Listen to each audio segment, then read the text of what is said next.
Okay, we're live. We're going to let the stream breathe just for a minute. Make sure it's nice and stable. Well, not a minute, couple seconds. Welcome in, everybody, to the Huddle Up podcast, presented, as always, by Mile High Huddle, empowered by Overtime Media. I'm your host, Chad Jensen, and with me, as always, my partner in crime. You know him, you love him. He is Zack Kelberman. Zack, as is tradition on this podcast, we take a day or two off and something of, high magnitude happens on the newswire for the Denver Broncos. Yep. And even though the main crux of what I want to talk about tonight involves Phillip Lindsay, I got to get your thoughts on the Denver Broncos. I know you kind of warmed to the idea, thinking the Broncos toward the end there were going to end up picking up the option, but they declined Garrett Bowles' fifth-year option. Your gut reaction? My gut reaction is what Elway admitted. He said everyone's frustrated with Garrett Bowles, and that's exactly the resounding opinion of the guy. He has a first-round pick in 2017. He hasn't lived up to billing. I don't pride his ability on the turnaround he had late last year. He's not worth the money they would have paid him. I think it's the right call, Chad. They can still renegotiate after the season, so they're putting him on notice right now. We're taking away your fifth-year option. We're taking away contractual leverage from you. If you can perform well, we'll talk after the season. If not, you're replaced. It really is his last chance, and the Broncos, I think, are doing the right thing by not holding his hand or babying him. It's enough of that already, Chad. It's his fourth year in the NFL. He's in his late 20s. He's a first-round. Enough's enough. Crap or get off the pot. I think you're right in that I think there are multiple factors, obviously, and anything as complex as contracts and NFL players and the whole nine yards. There are multiple factors that go into any given decision that a team makes on a player. And I think the primary one is you're absolutely right, and that is that the Broncos are sending Bowles a message, and that is that, hey, we love you. You're our first-round pick from a few years ago, but you got to step your game up. You got to prove to us that you're worth an investment. A real investment. Not to say that his number 20 overall draft pick slotted contract is nothing, but we're talking about if they would have picked that up, he would have been making $11 million in 2021 on the fifth-year option. The other factor to consider, and this is something that was sussed out in an article today by our Bob Morris, is that the Broncos probably had additional financial considerations in play here when it came to the mitigating factors, and that is that had they picked up the fifth-year option, he would have been hitting free agency instead of in 2021 like he's now going to be scheduled to hit. It would have happened in 2022. Well, the problem is in 2022, you've got several other big-time Broncos hitting free agency, whereas in 2021, if he turns out, takes the message well, turns the ship around completely, plays well under Mike Munchak, protecting Drew Lock for 16 games, and the Broncos decide, you know what, he indeed is our franchise left tackle, let's pay him. There's less competition in terms of players demanding their attention for big contracts. Whereas in 2022, had they picked up the fifth year, Cortland Sutton, Phillip Lindsay, Alexander Johnson, there are going to be multiple Broncos hitting unrestricted free agency that they would also have to contend with. So that's just, it's all pieces of the puzzle, but it was not a simple matter of, he has a lot of penalties, so we're not going to pick up the fifth year. To me, it's good business. We've always rued the Broncos contracts, what they give out to Bryce Callahan, $21 million, Juwan James, a record-setting $51 million contract. For once, Elway's doing the right thing and making him earn it. They put him in a competition with Elijah Wilkinson. You're saying it's not even guaranteed you're going to start this year. So they took that away from him. They took his financial comfort away. He is making him earn it. Elway's making Bowles earn it. To me, it's the right move. And it's surprising. I thought he'd pick it up, Chad, because he is a first-round pick. He was the first-rounder after Paxton Lynch. We know Elway's loyalty to his first-round picks, but I like the way he's being. It's not a preference. He's not tilting the field in anyone's favor. He's no more different than any other player on the roster, Chad. He has to earn his way or he's going to be gone. Yep, and for a guy that we have seen express different forms of entitlement over his first 3 years with the Denver Broncos, I don't think it can hurt to send a message to Garrett Bowles. It's kind of like the takeaway. It's a sales technique. It's part of human communication as well. But when you take away an option, it's kind of like when you date a girl. Instead of blowing up her phone when you're first dating someone, you wait, right? You take it away. You spend some time, let her wonder, is he into me, whatever. It's a takeaway. You take it away and it draws people in. Same principle here with Garrett Bowles. And they're taking away what he thought was a sure thing probably for a while there. And they're putting the onus on him, making him have to rise to the occasion if he's going to indeed not only capitalize on his career, but, basically repay the Broncos for their patience and faith in what they've kind of gone through on his behalf for the last 3 years. But it'll be fun to break it down as we inch closer to hopefully training camp in July, according to John Elway. They're still holding out hope that that's going to be the case, so we'll see. But guys, tonight what we want to talk about is Phillip Lindsay, which a really interesting conversation came out, which we will play for you here in just a minute, between Phillip Lindsay and Terrell Davis that actually kind of dropped the facade. You know, when Melvin Gordon was signed by the Broncos back in March, Lindsay mostly said all the right things publicly. But now we're kind of getting to the truth of how he really felt in the moment, and we're going to get to that here in 1 second. But first, guys, a couple of quick matters of business. We want to welcome in everybody who's been hanging out in the room. Steve, Jerry, Bronx Legend, Robert, Jeff. It's good to see each and every one of you. Guys? Also, hello to our Facebook audience. We've missed you guys for about a week. Right. Hopefully by now you guys know the story.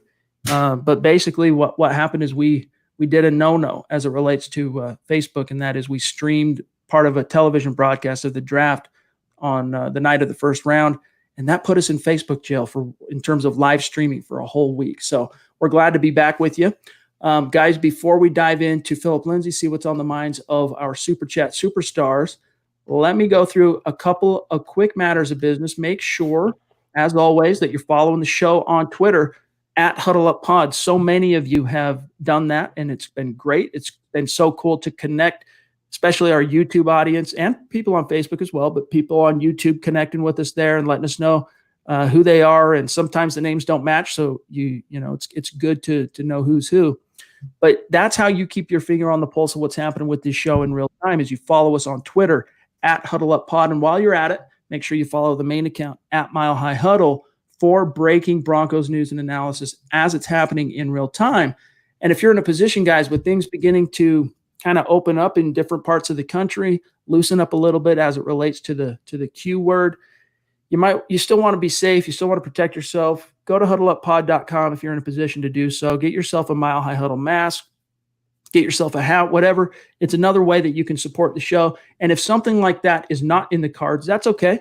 Just make sure you like this video, whether you're watching on YouTube, Twitter, Facebook, like this video. You guys, I'm telling you, you have no idea how much that helps Zach and I and the entire channel when you simply like this video. All right, Zach, we're going to get to the super chats and what's on everybody's mind here in just 1 second.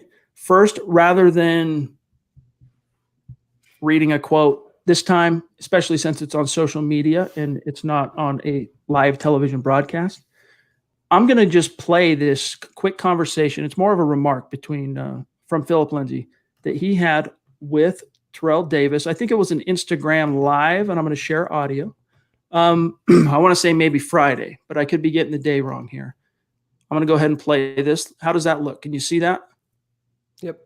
Okay, here we go. Here's what I want to talk about. Phillip Lindsay talking about his initial reaction to the Melvin Gordon signing. Here we go.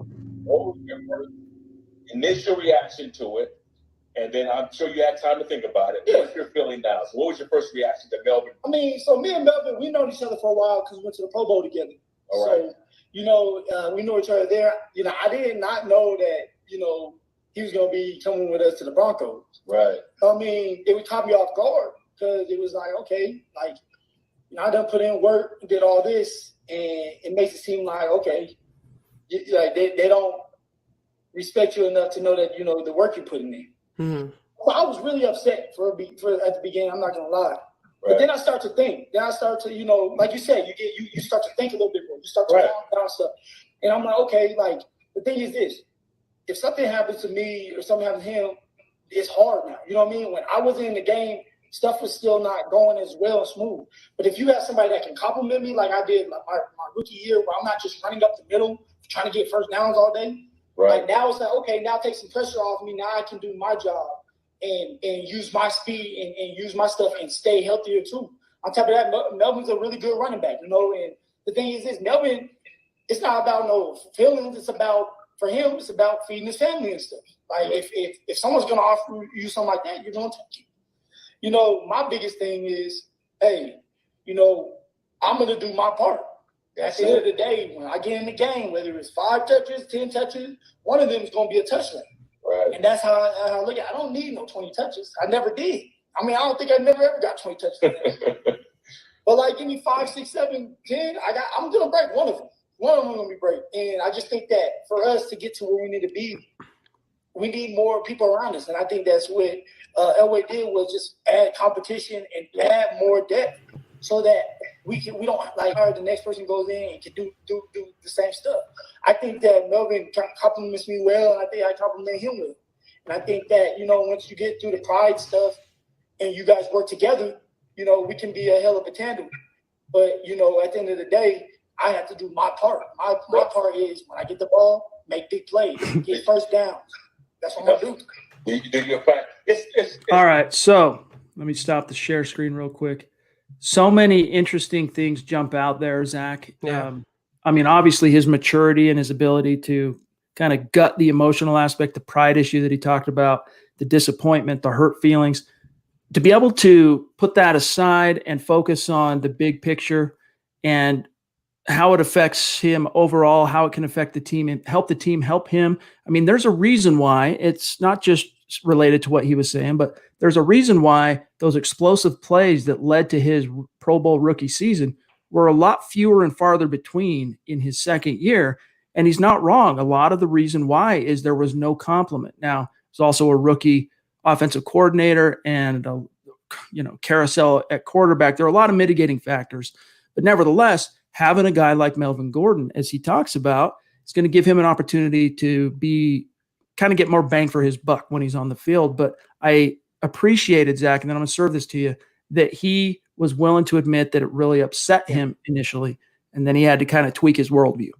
Yeah, I do. A bunch of things jump out to me about this little snippet, Chad. I do appreciate his candor, his truthfulness, his honesty there. He was hurt. He was upset. First of all, can we take stock of how much he's grown more confident speaking to media, Chad? A couple of years ago, he was shy, he was timid, he was passive, soft-spoken, and now he's really lashing out, and not lashing out, but he's speaking out about himself, and he's holding himself down and holding himself in a high regard. I like to see that. Third of all, he doesn't really blame Melvin Gordon because he realizes it wasn't Gordon's choice to sign him. He's going to take the money. It was $16 million.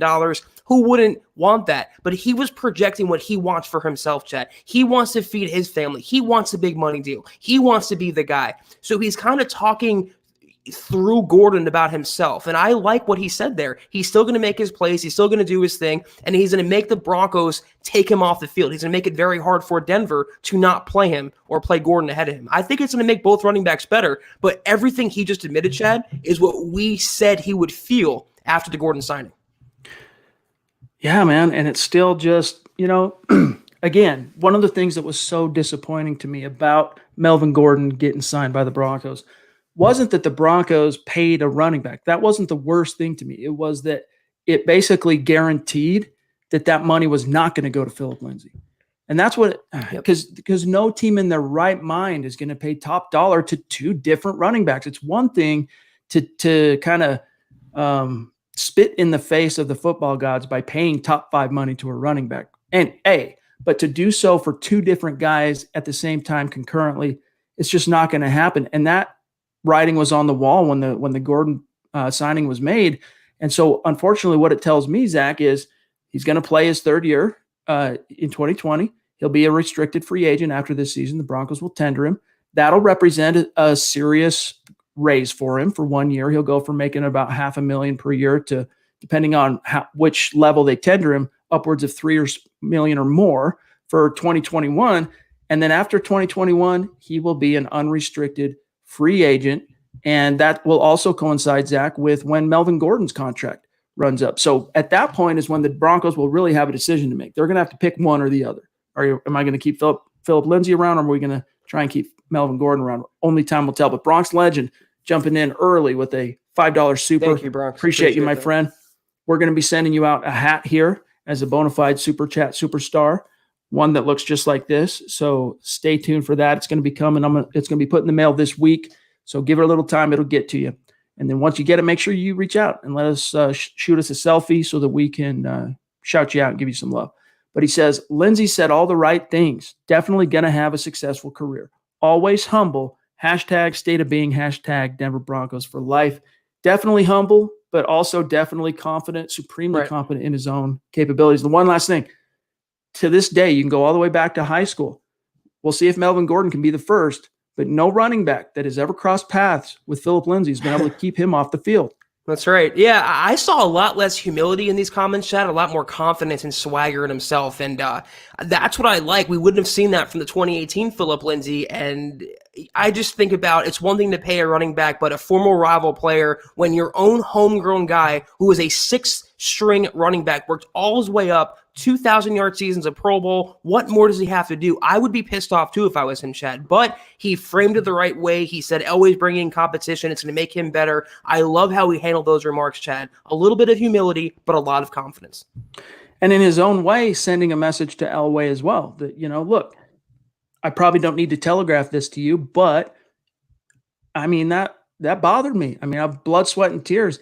Right. Phillip Lindsay, the reason why I kind of broke my own code and advocated for the Broncos to pay Phillip Lindsay, because I understand it would require, something close to an Austin Eckler level deal pre-Melvin Gordon signing. The reason why is because he single-handedly carried this offense for 2 years. Yep.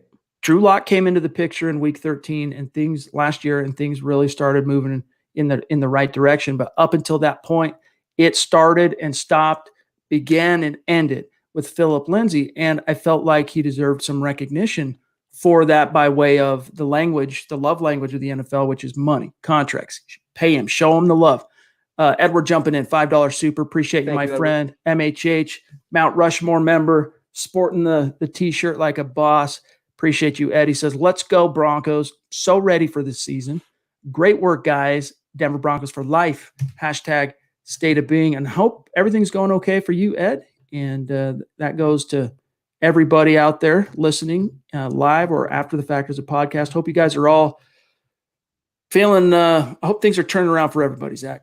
Yeah, I'm excited for the season too. We're supposed to get the schedule, I think, May 9th or May 7th. So sometime soon, maybe even this week, we'll know the schedule. And depending on the London games, how those shake out, the Broncos might not play in London, but it's getting closer. And I think we're going to have a normal full season. So I'm definitely excited about that as well.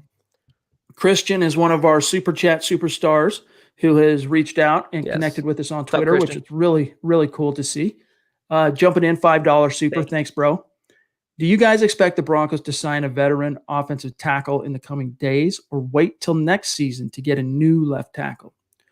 Zach, it sounds like the Eagles are going to re-sign Jason Peters, or at least it's looking like it might happen, all right? That's fine. Even if it didn't happen, the one thing that kind of, to me, removes Peters as a plausible option for the Broncos is that he's going to demand a starting job. I mean, that he's earned it, right? He's how many times perennial All-Pro, Pro Bowl caliber left tackle, even though he's long in the tooth, he's paid his dues, and the Broncos aren't about to sit down Garrett Bowles. The whole point of this, not picking up the fifth-year option, I shouldn't say the whole point, but one of the big points is to try and light a fire under him and see if he can eventually, in 2020, become that complete left tackle, franchise caliber tackle. Bringing in Jason Peters to supplant him and taking the job from him, that defeats all of that. But can beggars be choosers, though? I mean, Jason Peters might want a starting job, but there's obviously nothing out there for him. It's why he's still a free agent, unless the Eagles bring him back, but that doesn't look very likely. If I'm him, I'm thinking of the Broncos long and hard because he's one snap away from replacing either Juwan James or Garrett Bowles, two of the most tenuous starting tackles in the entire NFL. They have a young up-and-coming offense with Drew Lock, Jerry Jeudy, Cortland Sutton, the rest of them. I would think long and hard about it if I was Peters. But even if he does re-sign with Philly, still Corey Glenn, still Kelvin Beachum, there's good options out there. And to answer the question, yes, I do see a veteran tackle coming into the building, I think sooner than later. Terry jumping in, speaking of Super Chat superstars, up in Canada, proving the MHH adage that Broncos country is not a geographic location. It is a state of being. Appreciate you, my friend. Hashtag state of being. Hashtag Broncos world. All right, let me see.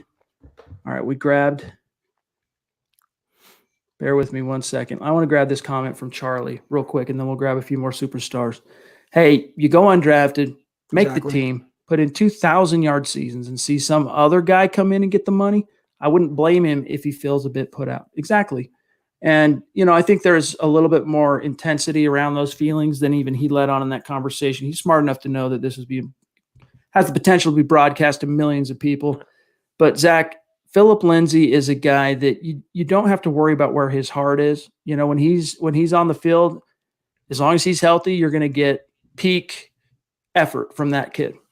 I mean, but look what he's making this year, Chad. $750,000. I mean, in the NFL, that's nothing. That's a pittance in terms of salary. Melvin Gordon's making, what, 80 a year now? He's one of the highest paid running backs in the entire NFL. I would be ticked off as well. I want to feed my family. I want to take care of myself. I want to put money in my pocket. I feel like I've earned it.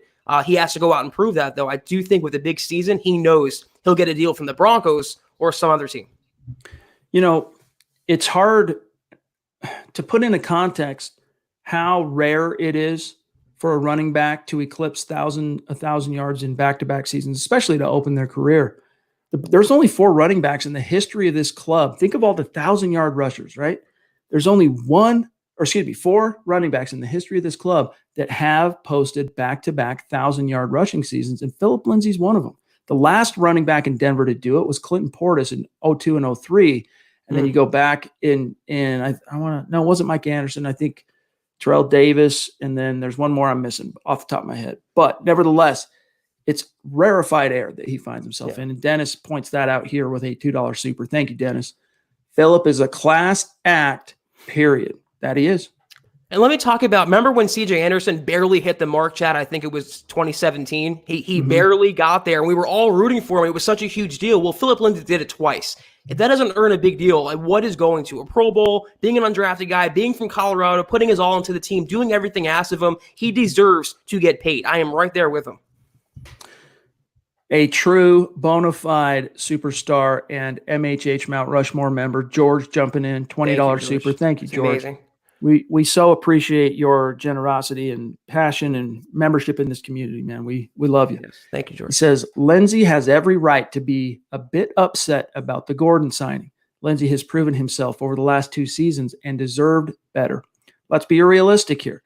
Lindsay was the heartbeat of this team since he arrived. Yep. That's another thing, Zach, that just makes his trajectory so remarkable is the fact that, I mean, just this morning, in fact, I was, clicking around the internet doing my thing, and I came across that ESPN feature. I think it came out about the time of the draft 2019, Zach, and it was the feature that showed him he still had his wrist cast on from his surgery from the end of the 2018 season, living in mom and dad's basement, helping dad cut up trees in the front yard, and just kind of going through that whole process of going undrafted and the whole 9 yards. Teams lying to him, getting his hopes up, telling him they were going to draft him or whatever, including the Broncos, right, and then not coming through. For him to go from not even invited to the combine, not drafted, to even making the Broncos roster out of camp, the odds of that are so minuscule and slim. Right. He beat those odds, and then he manages to wrest away the starting job. Now, granted, it took a injury to Royce Freeman in week 7 for him to fully become the guy, Phillip Lindsay. But he already had posted, off the top of my head, I want to say it was 3 100-yard games from scrimmage before Freeman went down with that high ankle sprain. Just his production from that point forward has just been remarkable. Then he paid his own way to Orlando for the Pro Bowl, Chad. I mean, what more do you want in a player? What more do you want in a person, a player, an individual? He's earned his money. I can keep saying it, but I am Team Phillip Lindsay. And Broncos fans, no offense to anyone, they can be so fickle. Before Melvin Gordon, it was pay Phil, pony up. Now when Melvin Gordon came along, it's Phil's expendable. No, he's a really good player who deserves to be compensated as much or more than Melvin Gordon. You know what? I hate to admit it. I hate to say this. I agree with you because even today, I was in a Twitter battle with, I can't remember who it was off the top of my head, of a guy that's basically saying, why would you pay Phillip Lindsay? He's a running back, blah, blah, blah, blah. I'd bet dollars to donuts that if you clocked that same conversation even 4 months ago, his perspective would have been completely different. 100%. He deserves a contract. Yeah. He deserves an extension, et cetera, et cetera. So at least have some, if you're one of those, try and maintain some intellectual honesty on the subject. Paybe Iswa 8 jumping in, $20 super. Thank you very much. Means a lot. It's very good to see you. I just want to thank you guys for all you do. Very informative and enjoyable pod.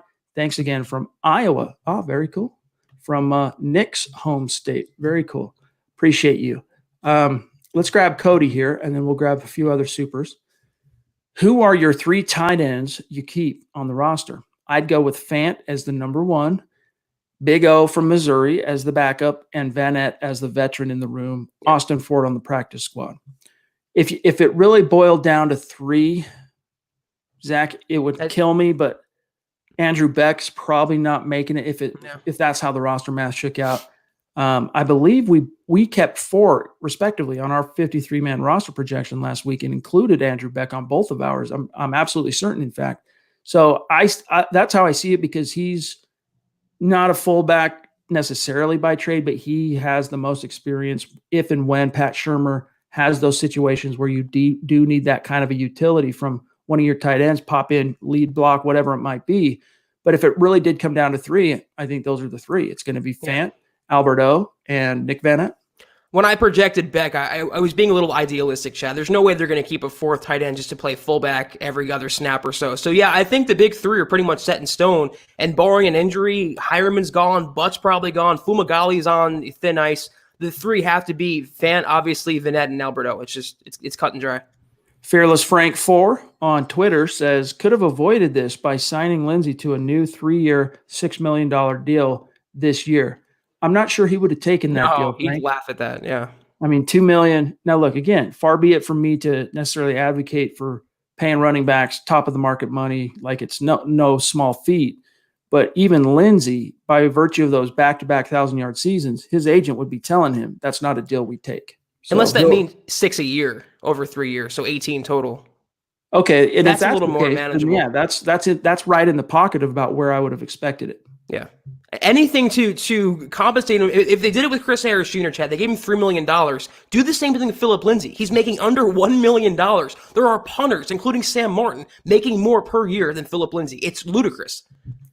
King Hicks, Super Chat, Superstar, Bonafide jumping in. Really appreciate that. That's generosity, my friend. Thank you. Off the top rope. Yes, you are off the top rope, my dog. I've missed the last 2 pods because I'm an essential worker going hard to make sure everyone gets their packages. Awesome, dude. Thank you for your service. Yeah, we appreciate you, bro. Got to show some love. I've missed my MHH family coming for a Mount Rushmore spot. # Cali love.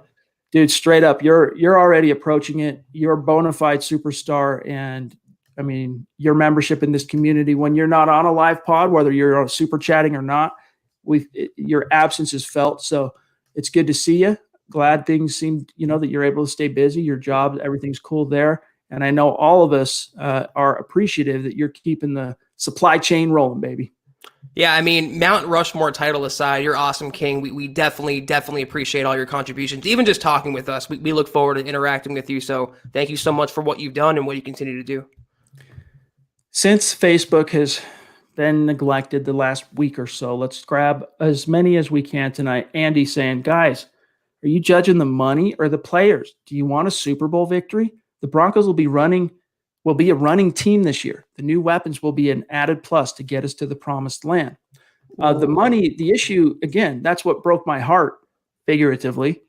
When the Gordon deal was made, I said it earlier in today's show, it means you can't pay Lindsay right now. You just can't. No GM is going to pay 2 running backs in the same year. Now, there's an exception to every rule, and who knows? Maybe Elway's the first GM to do that in the modern era, but that's one of the reasons why it kind of upset me a little when the deal was made, is because I knew what it meant for Lindsay. It's kind of like our critique of the draft, Chad. We don't necessarily hate the player. We hate the allocation of resources. I don't necessarily hate Melvin Gordon. I just hate the money they spent for a quote-unquote backup or a 1B to Lindsay's 1A.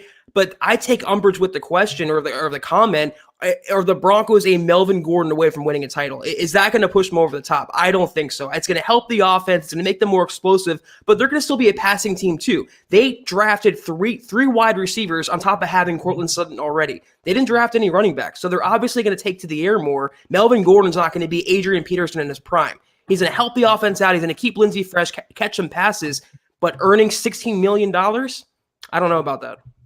Speaking of which, Buona Beast, you guys might have noticed that we made him a moderator we call him the mayor of our YouTube community there at Mile High Huddle, and by all means, he's absolutely that. But he and I have been talking, and we brought him on as a official MHH staff member. And it's really cool. This is something that we've talked about on the podcast before, Zach, but I can think of probably, I don't know, half of the staff members at MHH, they cross paths with me organically, not because someone submitted a resume to me or was looking for a job or anything like that. It just happened organically, whether someone's commenting on, MHH Facebook's page, like Nick, that's how I found Nick Kendall, or someone who is very passionate, outgoing, like Buona Beast in the comment section here on YouTube, and really kind of, keeping the community thriving and happy, and everybody feeling the love and whatnot. And so he's going to help us out. And there's a lot of different things that Buona's going to do to help us, including, keeping the chat streams clean and tight, and make sure everything's flowing well. We'll kind of talk more about how that will unfold in the days and weeks to come. But yes, Buona Beast is officially MHH, and we congratulate him, welcome him in. He's going to be not necessarily producing content like everyone else at MHH in terms of, Zach and I will make a video. Zach and I will do a podcast where you'll hear our takes. We'll write an article or column or whatever. Buona Beast's impact will be more on the behind the scenes kind of things, but who knows? You never know. He knows he's got an open invitation if he ever does want to test his hand at writing or whatever the case may be. So we'll drop some more hints on that as we get a little farther into this summer. Very well deserved for Buona. So congratulations to him, and we love having you aboard. And you see him in the chat section. You see him on other pods, dropping links, interacting, encouraging, likes and support for the podcast. So Buona, we appreciate you, and we continue to work with you. We look forward to the partnership. Absolutely. Angela jumping in from Canada, a bona fide hashtag state of being super chat superstar. We really appreciate you. Thank Angela. you. So consistent. She says, been a while since I've made a live pod. I so want Lindsay paid, likely a couple of years. Great to hear that Locke is working with Dad. Great drafts, and concerned about 2022 and all the second contracts. Yes. Speaking of what she's bringing up here, working with Dad. So Drew Locke's father owns 7 restaurants in Kansas City. All right. What's been one of the hardest hit industries in light of the last 6 to 8 weeks across our country? Anything in the hospitality industry, including restaurants, have been crushed by this virus that's been going around. And so it was interesting, Drew Locke, and maybe we can talk about this either later on tonight's pod, deep dive more on it, or maybe we save this for tomorrow. But together, they made an appearance on Friday on The Drive, 104.3 The Fan, with Darren McKee, D-Mac, and Andy, his father, and Drew. And they talked about Andy did, how he's had to roll with the punches in terms of his restaurants going through what's happened the last 6 weeks. And that was really interesting to hear how they've managed to kind of weather that storm. And obviously nobody's out of the woods yet in terms of surviving this financially as business owners. However, it's cool to hear Drew's doing what he can to kind of help his dad. How do you not love Drew at this point? I mean, everything about the guy, off the field, on the field, he's just such a commiserate and professional guy, just a complete person overall. In terms of the comment, though, about the rookie contracts, the Broncos window is now. I mean, they have Sutton and Judy under contract. They will have them under contract in 2020 for a combined $4.62 million cap charge. Locke's on his rookie deal. He's making $813,000 this year. Phillip Lindsay's making $750,000. The window is open for Denver. It's now. So by 2022, hopefully they position themselves as a playoff team or maybe even a championship contender, Chad. We got to say hello and thank you to Stu McPeak jumping in with the $10 super. What is up, Stu? Speaking of just monumental contributors to MHH, you mean the world to us, my friend, and I hope you know that, I mean, you are the Super Chat superstar. You are the first face on the MHH Mount Rushmore. So consistent. I hope things are going okay for you in your industry at this point as well, my friend. The OG Stu. Appreciate you, man. Absolutely. There's one here from Facebook that caught my attention. Before I grab that, let me grab James here. James is also MHH staff technically. He helps me out a lot on our MHH Superfan Facebook group. James jumping in saying, and he's also a Super Chat superstar, as you guys know. I read Bob Morris's article on milehighhuddle.com earlier, and he mentioned that one reason they did not option bowls was because of all the expiring contracts in 2022, which is something I didn't really consider. Same here, James. And, it's a real consideration. I mean, if they are keeping open the idea or the possibility, Zach, that he will receive a second contract, Garrett Bowles, they would rather have to tackle that monster at the end of 2020 than at the end of 2021. And you know what? Calling things on equal playing field, Chad, he's way less important than a Drew Lock or a Cortland Sutton or a Phillip Lindsay. If he can be an above average tackle, he vaults right to the top. But as of now, him being inconsistent, unreliable, penalty stricken, just mentally a little unstable on the field, he's not worth the investment right now. Again, it's just good business by Elway, shrewd and taking his ego out of the question. Jay Step jumping in, Super Chat superstar. Check out that freaking profile pic like a boss, repping the brand. We sure appreciate you, my brother. Yes, thank you. And you are really, you've really become so consistent, and it means the world to us, my friend. He says, hey, guys, hope all is well. What are your thoughts? I heard the new Denver Bronco from Iowa can play safety also. Hashtag state of being. So talking about Michael Ojemudia, the third-round cornerback the Broncos took at pick 77. I haven't heard much on that side of things. I think the plan is to play him at corner. But as is the case with most corners, I don't want to oversimplify this, but most corners, it's pretty easy for them to, if they're asked to by coaches, whether by necessity or whatever, play a little safety, because it's actually it's utilizing everything they already know about being a cornerback for the most part, and then cutting, half of the demand or requirements, because you're always facing the line of scrimmage as opposed to a cornerback who has to turn and run with a wide receiver and whatnot. Different considerations, but I think if anyone's going to be perceived, Zach, as a potential switch to safety, it's a guy you mentioned in your 53-man roster projection. Exactly what I was going to say. I don't think they're going to overload Ojemudia right away. I don't think Ed Donatell or Vic Fangio would add more to his plate. Just play him at cornerback. And if there's one guy in the current secondary that would convert, it's Isaac Yiadom. Perfect, contender for that. He keep the play in front of him. I think he'll be better at safety. And Ojemudia, just learn cornerback, learn the outside, learn the slot, and help the Broncos cornerbacks. Speaking of Tatum Bell, he is a guy who, if I'm not mistaken, has at least 1,000-yard season under his belt. He and Mike Anderson almost were one of those rare running back duos who each eclipsed 1,000 yards in a rushing season. 2005, I want to say. One of them came up just short. I want to say it was Bell, and that Anderson got over, but it might have been vice versa. But the one thing I liked about Tatum Bell, here's what I'll tell you really quick. This is going back a ways for Broncos fans. But one thing I liked about Tatum Bell is, of course, he was drafted with a second-round pick that was acquired via the Clinton Portis Champ Bailey trade. And with that pick, as he arrives in Denver, what jersey number does he take? Clinton Portis is number 26, which showed a lot of cashews, to steal one of Zach's phrases. Yeah, Tatum kind of precedes my time on the Broncos beat, but from what I remember, he was a good running back, and it's just one name in a long line of just a factory of really good running backs out of Denver, and Lindsay's, the latest one, so hopefully he gets his just desserts like every other person before him did as well. Kenneth wants to know, do you think rookie running backs should have the option of a 2 or 3 year rookie contract so they can get paid? Running backs always seem to get screwed after their rookie deal is up. That's a fair point, Kenneth. Unfortunately, the CBA has been codified and executed, and it's in the books, and that's what's going to govern NFL policy for the next 10 years.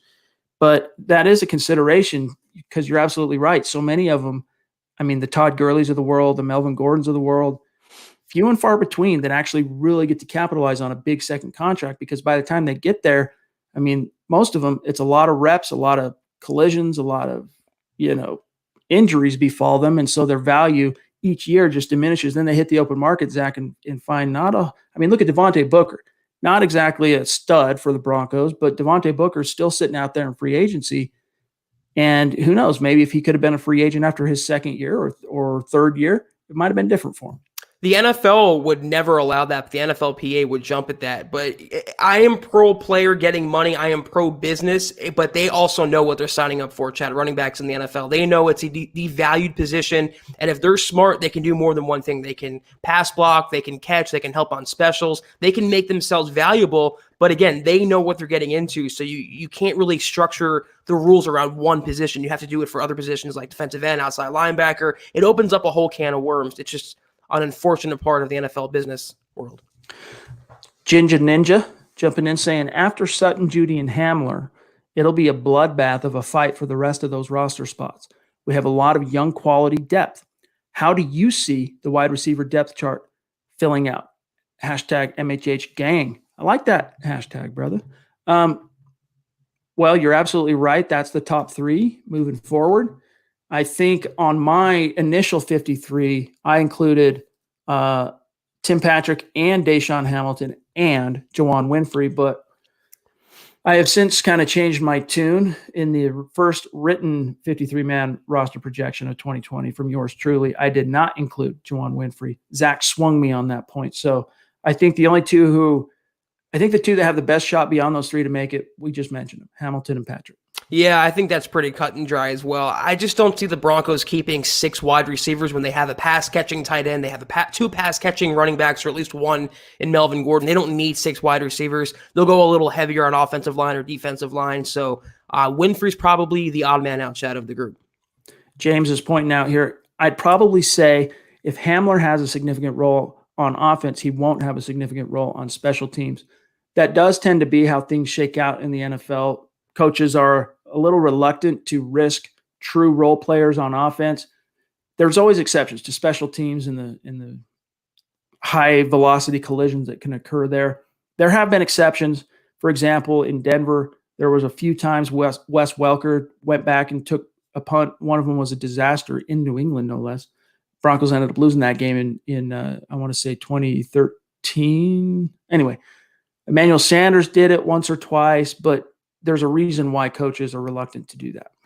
Yeah, I said this on our 53-man podcast. If he does play specials, it's going to be either kick return or punt return. It's not going to be both, I believe, and offense. But it could be game plan specific as well, Chad. In a game, especially early on in his rookie year, if he's not featured too much on offense, he'll have him more on specials or vice versa. But I wouldn't overload him or subject him to injury unnecessarily. Bonabis reminding everybody, leave a quick like wherever you're watching this particular podcast live. And even if you end up watching these videos after the fact, make sure you leave a quick like. You guys, it really helps us out. TG, speaking of Super Chat Superstars, jumping in, top rope. Really appreciate you, brother. Thank you, and TG. Still, it's I don't know if you're just ignoring us or if it's just a credit to your character. I don't know.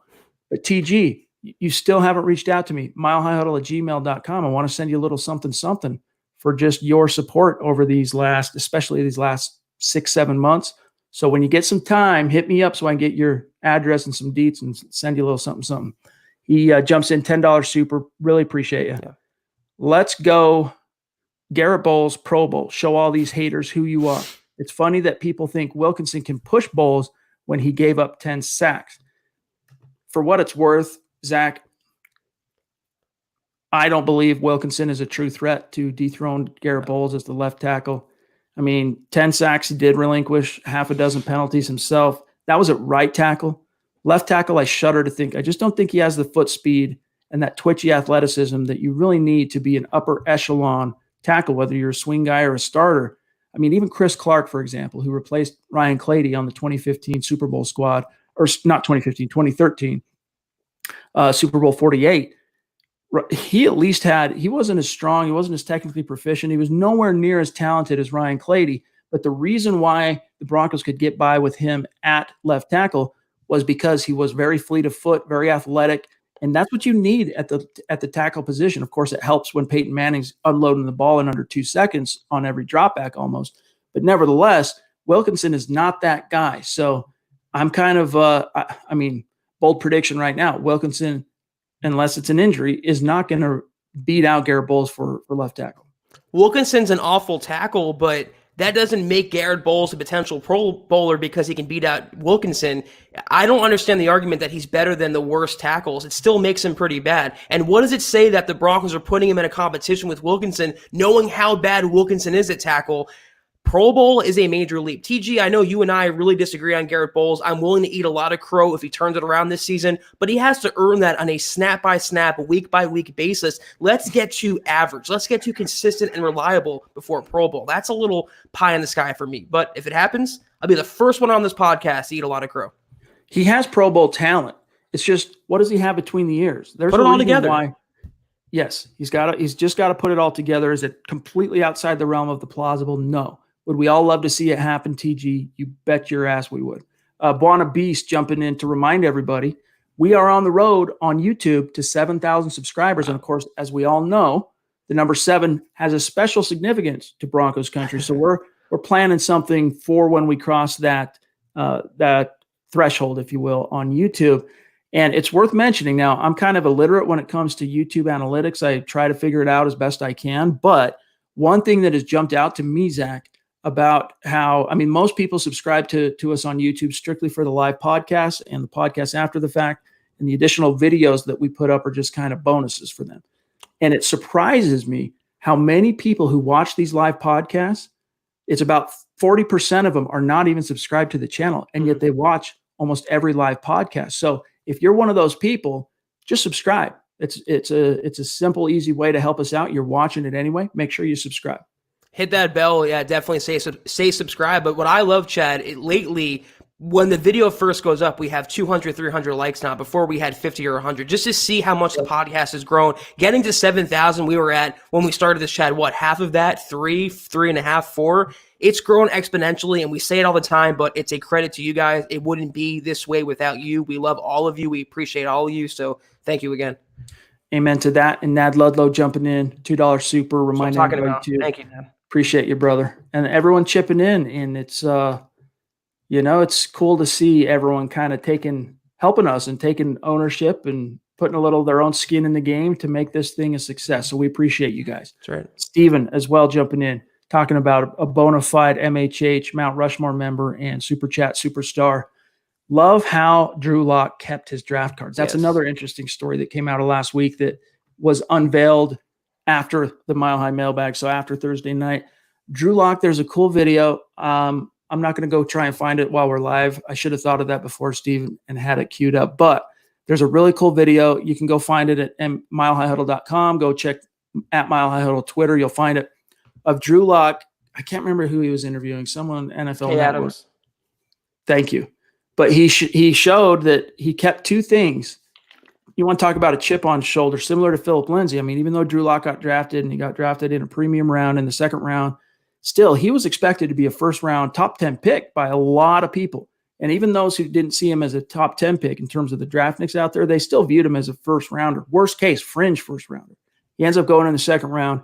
And similar to the agony that Aaron Rodgers dealt with in 2005, where he just sat in the green room watching all of the guys, the prospects that walked in there with him, just leave one after another as their names are getting called. Drew had to do that through the entire first round. Then he decides, you know what? I came here for the red carpet. I was invited by the NFL because everyone expected me to be a first-round pick. It was humiliating to sit there. I'm not going back for day two. He hung out in his hotel, ended up getting the call, and the Broncos drafted him, and he ended up going down to the wherever it was it Radio City Music Hall, whatever it was. Nevertheless, went down for the photo ops, and there were some photos that are from Drew Lock actually going down to the draft, but he kept the card, the actual card that the Broncos turned in, making his selection at pick 42, and Zach, the card announcing the trade itself, because the Broncos traded up with the Cincinnati Bengals to take him at 42. Love it. Yeah, Steven, I appreciate you tagging Chad and I both on that, a few other people as well. I didn't see that until you tagged us. It's just great seeing a quarterback with an alpha personality under center, just the right blend of confidence and humility, just the right size chip on his shoulder. It's so nice to usher in this era of Broncos football with a player like Drew Lock under center. Every video he makes, every interview he gives, you just love him a little more. So very exciting times in Broncos country. Robert, is the 17-game season starting in 2020? No. My understanding, Zach, correct me if I'm wrong, the new playoff format starts this year. Mm-hmm. The 17-game season starts 2021. And then this is something that we had to tamp down at several different points since we did our 53-man roster projection. If I had a nickel for every social media mention saying, well, I thought rosters were 55 now. It's a yes and no proposition. Only 53 guys will make the roster out of training camp. But on game days during the regular season, teams now have the prerogative to call up 2 practice squad players for game day, thus making it 55, but it's only for that game. The next day, the team has to send 2 guys back down to the practice squad. So when you're looking at formulating a roster, it's still 53 guys, but what you do now is you always looked at the practice squad as kind of a reserve in case things happen. You can promote different guys to fill different potential holes. But now there's probably a more intense focus, Zach, on which guys can actually chip in right away if their number got called. And they tilted in favor of offensive linemen. That helps the Broncos as well, considering how much uncertainty there is at the tackle spots, at some of the backup guard spots. But the way I understand it, Chad, you did a really good job laying that out. The 17-game schedule does start in 2021. Jody on Facebook, why did Champ Bailey never move to safety to get a few more years? That was something I advocated for, Jody, to be honest with you, following the 2013 season, which was his last year in Denver. Of course, Super Bowl 48. I was hoping it would be a this one's for champ type of victory on the podium, but the Broncos got blown out by the Seahawks. And the Broncos ended up moving on from him after that. I was hoping they would, but it's just not that easy. The player himself has to be open to the idea of switching positions. And Champ Bailey, as arguably the best cover corner in the history of the game, I don't think that was something he ever wanted to seriously entertain. And so for a team like the Denver Broncos, they might have asked him. But even if they did and he wasn't amenable to the option, Zach, there's nothing that can be done. Water covers 70% of the earth, Chad. Champ Bailey covers the rest. That's why. That's right, baby. Israel wants to know, when is Bryce Callahan returning from his foot surgery? Bryce Callahan. What we have been told is that if OTAs were going off as usual, which would have happened, actually rookie camp would have started already, and then OTAs immediately thereafter, he was expected to be on the field. He would have been on the field. Our answer to you is we're hearing from the team that he's going to be good to go in 2020, and that the bullet they bit finally putting him on IR, that last procedure to remove a screw in his foot and put in a new everything, that took, and that he's going to be okay in 2020. But it's just one of those things, Zach, that until you see it with your own eyes, you can't believe it. Yeah, who are we talking about, Chad? Who's Bryce Callahan? Who is that? So, yeah, when he gets on the field, and all kidding aside, I do think he'll come back strong. He had a whole year off away from the game. The Broncos are being cautiously optimistic, but if I had to give you a prediction right now, I think he'll be on the field and performing at the level or near the level as he did in Chicago his last year. King Hicks, you don't have to do this, my brother. He says, I missed 2 shows, so I have to show 2 times the love. You guys are awesome. Keep up the great work. Congratulations, President Buona Beast. #love, #Broncos World. Very cool, awesome, man. King. Appreciate you, Dom. That's so cool. Broncos fans are the best, It's the truth, man. It is the truth. Liberal Hater jumping in with a $10 super. Thank you, my friend. Really appreciate it. That means the world to us. He says, Lindsay seems like a Bronco for life, even after he retires. I hope they don't wait too long to make him happy. I wish, just like Nick said, give him a little raise just to show, I think he meant Zach, just to show how much Broncos country loves him. Zach, maybe we need to start thank you, Liberal Hater. Maybe we need to start a campaign on that, because John Elway defied tradition, giving Chris Harris an in-season raise to end a holdout without adding any additional years to the term of his contract. That's almost never done ever before in the NFL. Maybe the Broncos could do a little something. Maybe you wait, see what needs still need to be met in terms of, you got your little Evan Mathis fund for training camp if somebody goes down or whatever, but give him a little raise, give him a little something to say to him, hey, your contributions to these last 2 years are not lost on us. The thing, though, is that Chris Harris-Jr. got that raise is because he made waves. He was speaking up. He was talking through the press. He was making, uncertainty happened. He was creating drama, and he kind of forced the Broncos' hand. Phillip Lindsay, unless he gives more interviews like he gave with Terrell Davis where he expresses frustration, it's just not in his style to ask for more money or to be that much outright to extend his hand and be like, pay me. He has more pride than that. He has more shame than that. He's still a young, unproven player in his eyes who wants to show he's better than Melvin Gordon. But I would incentivize him. But to your point, liberal hater, when you talk about homegrown guys retiring with the team, ask Demaryius Thomas how that feels. Yes, you're right, though. Squeaky wheel gets the grease, right? And that's what happened for Chris Harris. He was enough of a pain in the you-know-what that finally always like, all right, let's do something. Closed mouths don't get fed. Bradley saying, Buona Beast should be the producer you're looking for, Chad.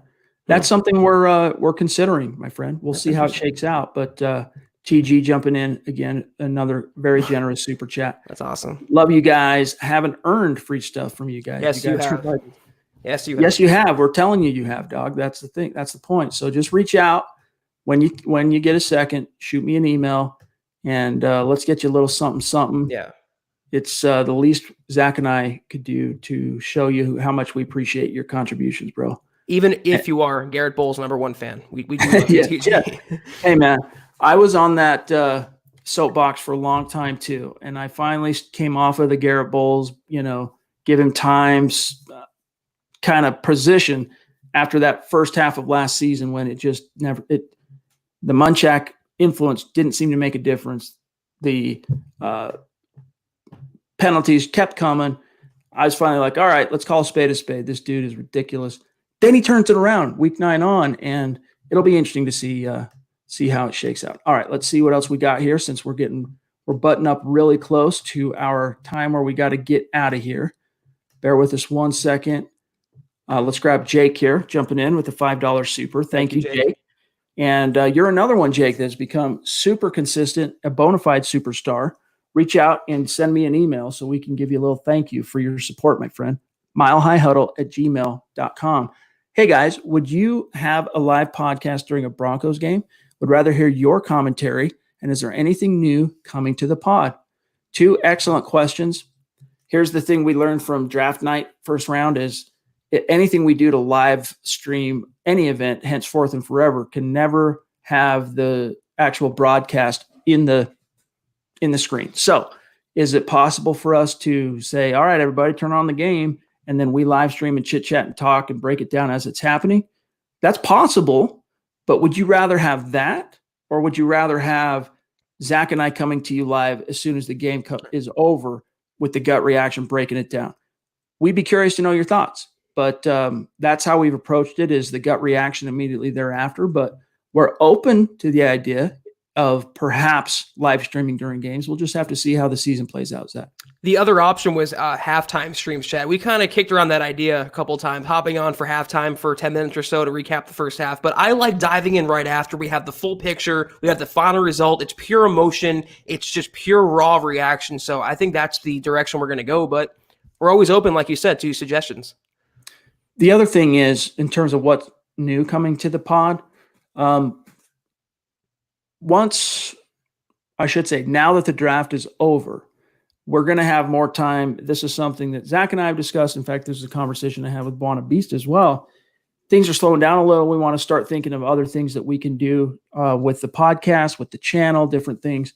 And so we'll be coming out with some information on some updates on that here in the near future. So stay tuned. But one of those things, Zach, was going to be like breaking down film. Problem is, you deal with film, you deal with copyright claims. And as a monetized channel, the reason why, for example, we can accept super chats is because Mile High Huddle is a monetized channel. We have to balance our content wish list, for example, being able to stream a game or whatever, watch film, break it down with you guys, with the fact that copyright strikes could end the channel. So we're still trying to roll with those punches and investigate the best possible method. But let's grab Dr. Strangelove here, jumping in with a $10 super. Thank you. Appreciate you, brother. Hey, guys, love the show. Sounds like Deontay Spencer is on the outside looking in with KJ Hamler on the roster. We've seen way too many fumbled punts by rookie speedsters over the years. Good point, especially looking at you, Isaiah McKenzie, right? People wanted to say that when KJ Hamler was selected, it was Deshaun Hamilton put on notice, but I think more than anything, it was Deontay Spencer. But getting back to something James said earlier in this podcast, I think it really becomes contingent on how much of a factor the coaches see Hamler in this offense. Because if he's a guy that's garnering, let's just say 5 to 10 touches or targets or whatever in a game, do you really want to risk that to the heat-seeking missile life of being a punt returner? Maybe you'd rather just carry Deontay Spencer and not have to worry about it. I like Spencer. I think he's a good player, but we all loved him as a punt returner so much last year. It was recency bias, Chad, because the Broncos punt returners before him were so bad. So we just wanted to see a guy who could hold on to the ball and maybe get 5-10 yards, and that's what Spencer did. But I'm not going to hold up a roster spot for that one guy. I'm not going to keep him on the roster solely so he can run a punt back or two. Put Hamler back there, put Judy back there, put anyone back there that you want, but don't hold a guy for one minuscule role. It's just not good roster management. Guys, we only have time for a couple of more. A quick answer, TJ, is he wants to know, are they still limited to 46 active players on game day? That number has been bumped to 48. However, one of those 2 new additional guys that you can activate on game day has to be an offensive lineman. So that's good. That gives coaches a lot more options, but it does come with a few limitations. Oh, my goodness. Justin jumping in from the top rope. Wow. From the very generous. Thank you, Justin. That just blows us away, bro. I mean, seriously, if I didn't have hundreds of people watching this thing live, I would be speechless. Seriously. That means everything to us, Justin. And we really appreciate your generosity. No words. Thank you so much, Justin. He says, I've missed a few pods off the night shift right into a grind. # blessed. Speaking of mountains with faces on it, who would you put on a Mount Rushmore for the most influential Broncos? Want some OG names here on this one, Priest. # state of being. # let it breathe. # I am on Twitter. Okay. Justin, if you're on, I'm trying to think. Do I know your Twitter handle? You might already be following me and I might already be following you, but just to be on the safe side tonight, as soon as you're done with this pod, reach out and ping me on Twitter so I can 100% connect the dots between who you are on YouTube and who you are on Twitter. But man, what a super chat. Thank you so much, Justin. Yes, thank you, Justin. All right. All-time Mount Rushmore. You start with John Elway. You have to put in the franchise. Floyd Little. You have to well, if we just keep it to 4. Elway, Floyd Little, Champ Bailey. Do you put Peyton on that? I don't know that. More of a cold. It's fair. Yeah, I think it's more of a cold. It's got to be lifelong Broncos for the most part. It would either be, for me, Terrell Davis or Steve Atwater. I was going to say Atwater. He revolutionized safety. Yeah, so, for Justin, sure. that's one that in a perfect world, I'd like to have a little more time to think out some, more clear thought process, make sure it's the right 4 guys. But I can tell you for sure, 3 of those names would be Elway, Little, and Champ. And I know there are some guys going way back that omits, including, the Orange Crush guys, the 80s teams that went to 3 Super Bowls, early 90s, early 2000s even.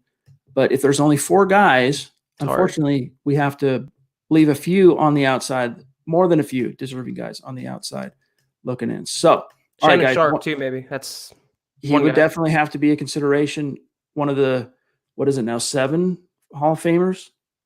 Either way, very, very limited few.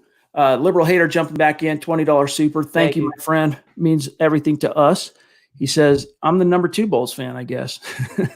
If you look at our offensive weapons, I can't see us not scoring 30 a game. Hey, dude, there's nothing wrong with supporting Garrett Bowles. I mean, there's a lot to like about Garrett Bowles. First and foremost, if you're a Broncos fan, he is a Bronco. He was also a first-round pick. You want him to succeed. But you just also have to balance your expectations a little bit just so you don't get crushed if he ends up being the recidivist, the repeat offender forever. Offensive weapons, here's the thing, Zach. It's a lot easier said than done getting to 30 points a game in the National Football League. I was going to say, only the Ravens last year cracked the 30s. I think they averaged 33.9. The 49ers were second at 29.9, the Saints and Bucks at 28.6, and the Chiefs at 28.2. If the Chiefs are scoring 28.2 a game, it's going to be tough to crack the 30s. But what they averaged last year, Chad, the Broncos, 17? 17. Something. I mean, if they can get to 24, 25, that's a touchdown difference is a major win. So if Locke can get them there, I'm fine with that. Yeah, I mean, the defense gave up 19 a game. That was with all of the imperfections of figuring out Fangio's scheme in its first year, injuries to Chubb, injuries to Callahan. Yeah. 19. So if you're averaging more than 19 points a game as an offense, the odds tell us that you're going to win a lot more games than you're going to lose. There will be the shootout games, and there will be those, offensive firework games, but right. Just stacking one more touchdown on top of last year is going to equal a few more wins. TG jumping back in again. Thank you, TG. Thank you, TG. I'm not a Garrett Bowles fan. I'm not Garrett Bowles fans, but stats show he is a solid left tackle, and it doesn't help him out that he has a QB that moves like turtles or runs towards pressure. And that's one thing, Zach, that I'll say to, and I don't say this to patronize TG, but it is true. Interesting comment here. I'm going to grab it and say, but it is true, Zach, that he hasn't been handed exactly the easiest task. Who's he protected? 2017, it was Trevor Siemian, a little bit of Paxton, if I'm not mistaken. I could be getting that wrong. You're right. Osweiler and Paxton. 2018, he had Keenum the whole time, and at least he had the stability of Keenum the entire time. A lot of downsides to Keenum, but one quarterback. Flacco, yeah, I don't envy any tackle job trying to protect for that cat. Brandon Allen definitely made things easier on Bowles and Wilkinson, but Locke is where it really turned, because Locke is a point guard that can sense the pressure, move, and do what he needs to do to kind of evade things. As long as that pressure is not coming up the gut and it is edge pressure that the tackles can kind of run them around the turnstile, Locke can step up and do his thing. No, he hasn't been handed the best quarterback, Chad, but he's been consistently hurting the team no matter what quarterback he's played with. It's been the same boneheaded penalties, the same holding, the same personal fouls, taking points off the board. He is the common denominator. So to say he's solid, I don't think he's earned that reputation yet. I think he's inconsistent and below average. If he can get to average or solid, the Broncos will be a really, really good team. But until he gets there, I'm not giving him any title. It has to be earned. Charlie says, Chad, Perna said he saw you at a Bronco game and you were Flacco-faced. I think I've heard this story. I can neither confirm nor deny this particular report. It's funny because the game that you're actually talking about there, Charlie, was the 2015 Broncos-Patriots game in which Osweiler started in the snow. It was a Sunday night game, and the Broncos won in overtime with that awesome C.J. Anderson romp, the toss left. That game, though, we had a bunch of cool things planned. Brandon and I, he was still MHH staff at the time, and we had some really cool plans for that day for tailgating that we were going to turn into even a little content for the site and whatnot. And because it was so cold, I want to say, I know it was below 18 and it was snowing all day long, and then it was a night game. Those plans ended up getting thrown out the window. No one was hanging out in the snow in an 18-degree weather. So we ended up just going and hanging out at a bar and meeting up with Brandon very temporarily in the stadium once, literally right before it kicked. But I'll tell you, I got a little bit of, a buzz on. Is that the right thing to say? But I think I handled myself well. That's all I'll say about that. You had your day. That's right. David jumping in, $5 super. Thank you, Appreciate David. you, brother. What position will Jarrell Casey play? Defensive end or defensive tackle? And he's a guy, Zach. One of the great things about him is you can move him around and do a lot on the defensive line, but he's going to project as one of your starting 5-tech defensive ends. Yeah, you got Ajim playing defensive tackle. Christian Covington can play tackle. Purcell's obviously the nose tackle. So, yeah, Casey's going to play the end spot, vacated by Derek Wolfe and Adam Gotsis. Dropped your pocket jumping in with a $15 super. Thank you, my friend. Appreciate you. If you're on Twitter, reach out and help me connect the dots here so we can shout you out. He says, do you think Denver is considering moving Reisner to left tackle? I remember that being mentioned a lot during his draft process. Thanks. Keep up the good work. It's Reisner moving to left tackle as an OSHIT type of contingency. It's not something they want to do. It's not something that they plan for.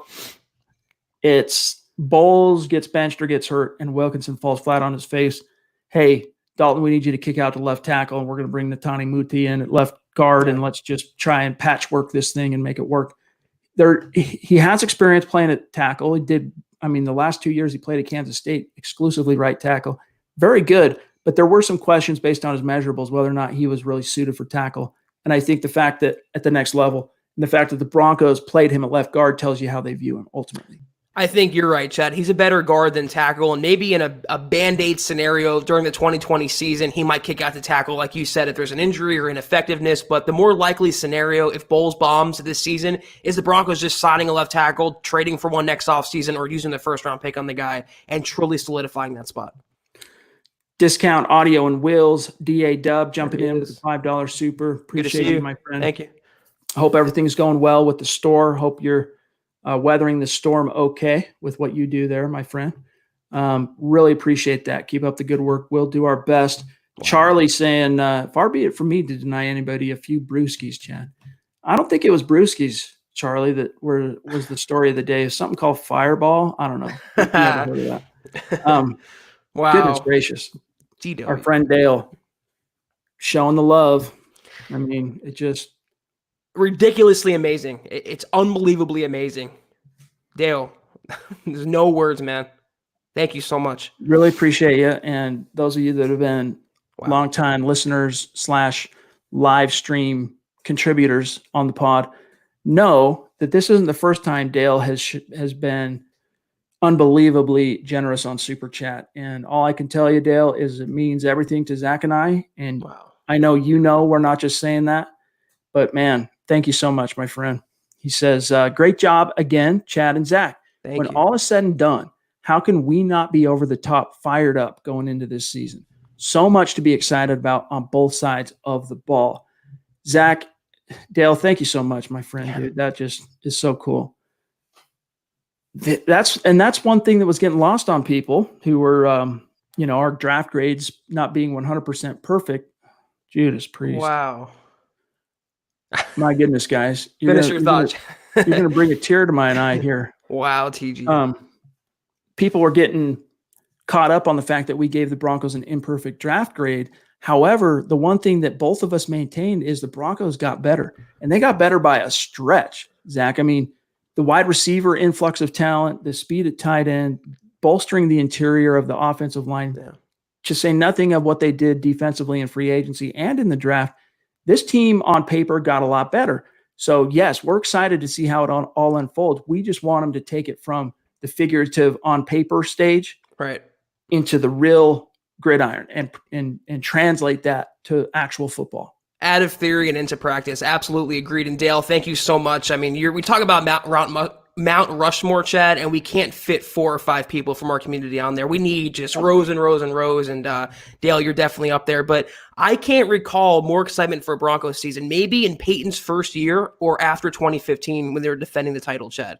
There hasn't been this much tangible excitement and hope in Broncos country since then. And it all starts with Locke. And the Broncos have done their job building around him this season. They have a good defense in place. Win or lose, and I predict a lot of winning this year, it's going to be a fun, exciting season. And we haven't said that about the Broncos in a while. How unbelievable is this?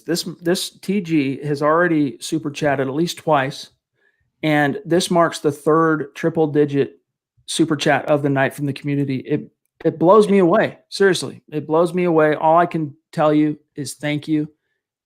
It just means the world to us, TG. And we're going to get you something, whether you like it or not, TG. Let us know. You pick something out from the store, hit us up, milehuddle@gmail.com, and we will definitely hook you up. That is unbelievable. Please do so. Dale and Justin as well in the triple digits tonight. Thank you, guys. All of our Super Chat superstars. Keeping the lights on at the Huddle Up podcast. David, look at that. David as well, being very generous. Thank you, David. Thank you, David. And been really cool to connect with you on Twitter, my friend. He says, if Bowles does tank, who do you think is a good left tackle in the 21 draft or 21 free agency? David, I'd have to circle back to you on that one. I'm not like Nick and Eric and Carl and Lance that already knows all of the top players at every position in the next year's class. That I don't know. And as it relates to free agency, that's something that would have to be researched by yours truly. I don't mind maybe taking this super chat and turning it into a written article. I can get back to you on the free agent class and say, look, what if it doesn't work out with Bowles and he doesn't turn the corner in his contract year and the Broncos have to let him go?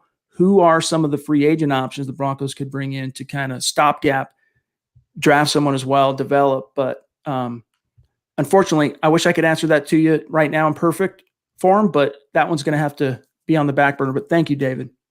I'm trying to pull up Spot Track right now, but it always takes so long to load. But I don't page. I don't know about the free agent class, but I do believe that the tackle class in it isn't as deep as it was this year. So if they're going to replace Bowles, which I think they will next offseason, they're going to trade or sign a veteran, be done with the projects at tackle, have an experienced guy. I know Alejandro Villanueva from the Steelers is going to be a free agent, but he's not, to me, a long-term staple at the position. He's a holdover guy. So I'd have to look over the class. And like you said, Chad, maybe we can make an article out of it or do a pod on it, something.